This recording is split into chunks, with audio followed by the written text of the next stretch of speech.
নমস্কার বন্ধুরা, কেমন আছেন আপনারা? আপনাদেরকে কৃষক কাব্য পরিবারে স্বাগত জানাচ্ছি এবং সকলকে সুপ্রভাত জানিয়ে শুরু করছি আজকের ব্লগটা। মা আমাকে আজকে সকাল সকাল ডেকে দিয়েছে, যেহেতু আমি সকালে উঠে চা খাই না, ভুল ভবিষ্যৎ দু একদিন খেয়ে নিই, কিন্তু আজকে উঠে কিছু খেতে ইচ্ছা করছিল না। তার জন্য দাদু আগের দিন হাট থেকে পেঁপে নিয়ে এসেছিল এবং সেই পেঁপে পেকে গিয়েছিল একটু একটু। তো মা বললো এটা খেতে খেতে মাঠে যা। সাইকেল নিয়ে আমি একা একা বেরিয়ে পড়েছি মাঠের উদ্দেশ্যে। যেহেতু আমার সাথে আজকে ভাই নেই, আমি একাই যাচ্ছি এবং সকাল সকাল যাওয়ার পিছনে এবং একা একা যাওয়ার পিছনে কারণ আছে। কারণটা হলো, গতকাল রাতে আমার ঠাকুমাকে বলে রেখেছিল আমার দাদু যে আমাকে সকাল সকাল মাঠে যেতে। মাঠে গিয়ে সেখানে দাদু আর একটা মুনিশ যাবে, মানে আমাদের একটা লেবার হবে, যে পাতু মারবে, সেই পাতু মাথায় করে নিয়ে বিলের মাঝখানে আমাকে যেতে হবে। আর আমরা যে জমিটায় যাবো সেইটা আগের দিন গিয়েছিলাম, যেখানে আপনাদের দেখিয়েছিলাম আলগোবাদে গোবাতে কুচো মাছ উঠেছিল, ওই জমিতে যাবো। ওটা আমাদের মেন জমিগুলো থেকে একটু বিচ্ছিন্ন, মানে ওটা 800 মিটার দূরে হবে। তো আমি পৌঁছিয়ে তো গিয়েছি, এবার আমি নিচের দিকে চলে এসেছি। নিচের দিকে দেখতে এসেছিলাম যে ওরা আছে কি নেই। গিয়ে দেখছি হ্যাঁ, ওরা পাতু মারছে, মুনিশটা আছে ওই দেখুন দূরে 4-5 হাজার ওখানে মারা হয়েছে, আর এই সাইডে দাদু বসে বসে মারছে। তো মোটামুটি ভাবে এগুলো পুরোটা কমপ্লিট করে নিয়ে এই সব পাতুগুলো এক জায়গায় বেঁধে মাথায় করে নিয়ে যেতে হবে বিলের মাঝে। নিচের জমিগুলো নিশ্চয়ই দেখতে পাচ্ছেন, ওই জমিগুলোতে ধানের চারা রোপণ করা সব সম্পূর্ণ হয়ে গিয়েছে। এখানে তাও নাই নাই করে অনেকগুলো পাতু আছে, এখনো জমি পড়ে আছে, সেগুলো আপনাদেরকে দেখাবো। আমি তো সকালে এসেছি, ভাবুন ওরা আমার থেকেও আগে এসছে, সেই পাতুগুলো মেরেছে। তার মানে এই মুনিশটা আর আমার দাদু কত ভোরে এসছে ভাবুন। যাই হোক, পাতুগুলো মারা সম্পূর্ণ হয়ে গিয়েছে। এতগুলোই পাতু লাগবে, আমার মনে হচ্ছে যেন জমি হিসেবে বেশি হয়ে গিয়েছে। তো তাও দাদু দু এক হাতা মেরে নিচ্ছে, যদি কম হয়ে যায় ওই মাঠ থেকে আসা এখানে সম্ভব নয়, অনেকটা দূরে, এবং যার জন্য আরো দু এক হাতা এক্সট্রা নিয়ে নিল। আর মুনিশ দাদাটা পাটের ভিতর ঢুকেছিল, দু চারটে পাট টেনে নিল, কেননা এই পাতুগুলো বাঁধতে হবে। আমি সাইকেল না পাইনি, সাইকেলটা এইখানটায় এই জায়গায় সাইকেলটা রেখে যাব নিচে, তারপরে পাতুগুলো নিয়ে যাব ওই মাঠে। এই রেখে দিলাম সাইকেল, আর চলে যাবো জমিতে। আজকে বাতাস মেঘলা ধরে আছে, কিন্তু সুন্দর হাওয়া দিচ্ছে। একটা সুন্দর মনোমুগ্ধকর আবহাওয়া বিরাজ করছে চারিদিকে, এবং চারিদিকে পাখির আওয়াজ তো শুনতেই পেলেন। প্রাকৃতির এত সুন্দর রূপ হয়তো এইসব জায়গায় না আসলে আপনারা কেউ বুঝতে পারবেন না। পাতু মাথায় করে নিয়ে হাঁটা ধরেছি প্রায় 10 মিনিট হলো, এবং দাদু তো পাতু মাথায় নিতে পারবেন না এবং হাঁটতে পারে না মাথায় কোনো জিনিস নিয়ে, শ্বাসকষ্টের সমস্যা হয়, বয়স হচ্ছে। এই পাতু আমি আর আমাদের সেই মুনিশ দাদা, মানে লেবার দাদা নিয়ে আসছি। আর পিছনে যে ছেলেটাকে দেখলেন, ওটা হচ্ছে আমাদের এক কাকা, মানে ভাইপো বলি, আমরা একসাথে পড়েছি, আমাদের নিজেদের রিলেটিভের মধ্যেই পড়ে। ও ওখানে ওদের বেগুন গাছে মাটি দিচ্ছিল, আমাদেরও বেগুন গাছে মাটি দিতে হবে, আবার লঙ্কা গাছও আছে। এই সব কাজ না মিটিয়ে আমরা ওইদিকে হাত দিতে পারবো না।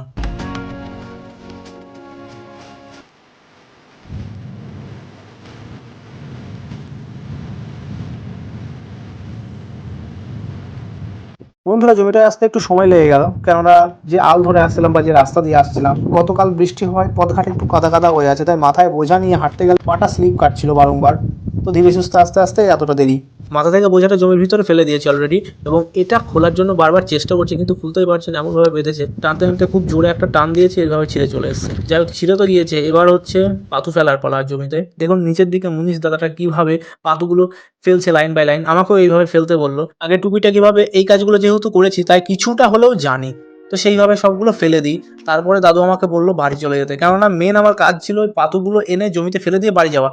তারপরে কি মনে হলো, বাড়ি আসলাম না, আমি বললাম যে আমি ধান লাগাবো। তো তারপর পরই দাদু বললো তাহলে লাগা। ধান লাগানোর প্রথম প্রসেসটা হচ্ছে, ধানের পাতুগুলো এইভাবে একটা একটা করে লাইন বাই লাইন ফেলা থাকে, তো সেই সেই লাইন অনুযায়ী আপনাকে দাঁড়িয়ে একটা পাতুর আটি তুলে নিতে হবে, দিয়ে এইভাবে এক একটা লাইনে 4টে বা 5টা করে আপনি যতটা নিতে পারবেন সেইভাবে নিয়ে আস্তে আস্তে লাইন বাই লাইন লাগাতে বা রোপণ করতে করতে আপনাকে চলে যেতে হবে। যার হাতের স্পিড আছে সে খুব তাড়াতাড়ি বেরিয়ে যাবে, যার হাতের স্পিড নেই সে স্লো স্লো যাবে, আমার মতো করে। আমাদের যখন অর্ধেক জমি চারা রোপণ করা সম্পূর্ণ হচ্ছে, তখন ভাই চলে আসে মাঠে, এবং এই ফোনটা ওই হোল্ড করে আছে। না হলে এর আগে পর্যন্ত আমি একা একাই ভিডিও করছিলাম, ও আসায় সুবিধা হলো, কেননা এইখানে চারিধারে জল আর কাদা, ফোনটা রাখলে নষ্ট হয়ে যাবে। চারা রোপণ করাটা আপনারা একটু খেয়াল করে দেখুন হাতের দিকে, তাহলে বুঝতে পারবেন।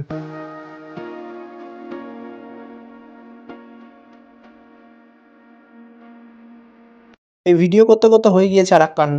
ফোনটা হোল্ড করেছিল ভাই, কিন্তু হাত থেকে হঠাৎ করে ফোনটা পিছল কেটে পড়ে যায় জলে। পড়ে যাওয়ার সাথে সাথে ফোনটা তুলে নেয়, কিন্তু ফোনের নিচের দিকে কাদা লেগে যায় এবং স্পিকারে জলও ঢুকে যায়, এবং ওর সাথে সাথে মিউজিকটা চালিয়ে দেয়। ফুল ভলিউমে মিউজিক চালালে জল যদি স্পিকারে ঢুকে যায়, সেটা সামান্য হলেও কিছুটা বেরিয়ে আসে। এই জমিটার চারা রোপণ করতে সময় লেগেছিল মোটামুটি 1 থেকে 1.5 ঘন্টা, কেননা এই জমিটা দেখে মনে হচ্ছে ছোট, কিন্তু সামনে থেকে দেখলে অনেকটা লম্বা। ওদের সাথে হাত মিলিয়ে আমি দুটো লাইন সম্পূর্ণ করতে পেরেছিলাম। তারপরে সব কমপ্লিট করার পর ছোট চারা যেটুকু বেশি ছিল সেগুলো মাথায় করে নিয়ে এসে আবার সেই পাতু খোলায় ফেলে দিই। পাতু খোলার যেখানে জল আছে দেখলাম সেইখানেই পাতুগুলো আস্তে আস্তে ধীরে সুস্থে ফেলে দিলাম, এবং এইগুলো বাবাই হোক বা পরে দাদুই হোক এসে ঠিকঠাক করে রেখে যাবে।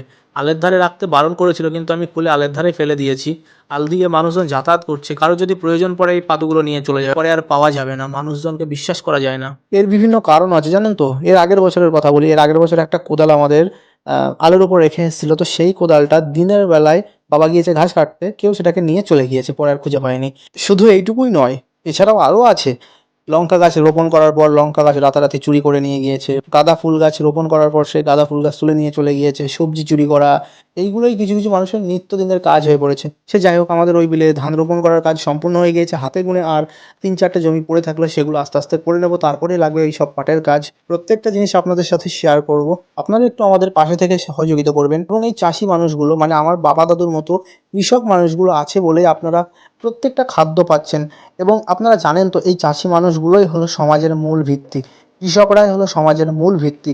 মানুষের জীবিকা নির্বাহ করার জন্য বা বেঁচে থাকার জন্য 3টে জিনিস খুবই গুরুত্বপূর্ণ: খাদ্য, বাসস্থান আর চিকিৎসা। আর আমাদের বেঁচে থাকার জন্য প্রথম ধাপই হলো খাদ্য। তো যাই হোক বন্ধুরা, আজকের ব্লগটা এখানেই শেষ করছি। ভালো লাগলে অবশ্যই একটি লাইক করবে। এরকমই চাষির জীবনের ব্লগ দেখতে গেলে বা কৃষকদের স্ট্রাগল দেখতে গেলে অবশ্যই চ্যানেলটিকে সাবস্ক্রাইব করে পাশে থাকুন। ধন্যবাদ।